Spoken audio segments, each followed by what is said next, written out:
Hi there. I'm just going to be talking today about religion a little. One of the things that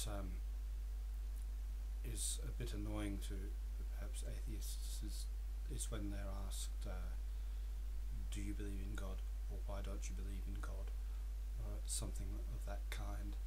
And you are sort of stuck with this idea of God, or the God called God. My first thing to say about that would be to turn it around a little, to sort of say, well, which God do you mean? And always to emphasize gods in the plural, because in fact there are thousands, or there have been thousands, and that's not an exaggeration, literally thousands of gods that have been worshipped by people on this planet.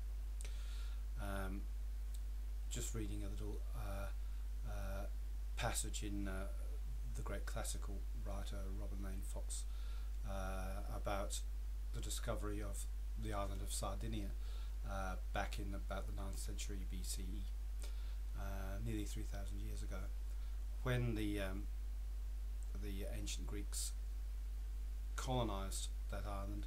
The natives of the island at that time were worshipping about 50 different gods on that island. Now that's a small island in the Mediterranean, and you can just imagine how many different, and these were new religions, new gods that they'd never encountered before.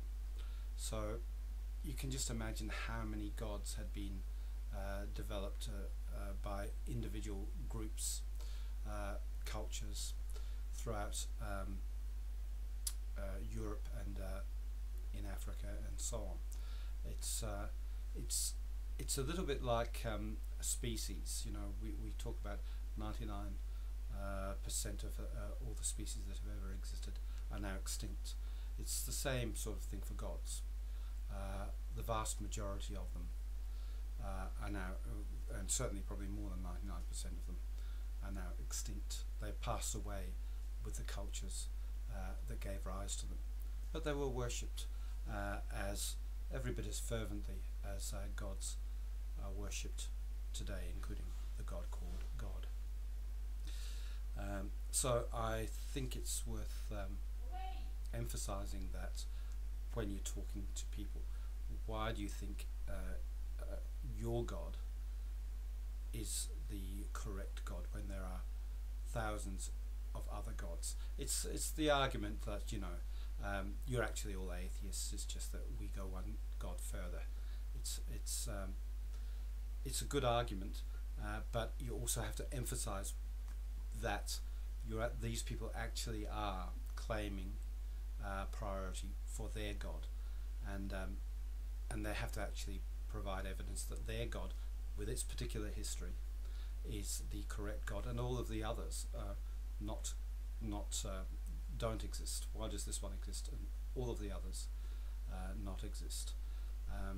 So I think that's something that should be pushed when you're talking to believers. It gives them some pause, I think.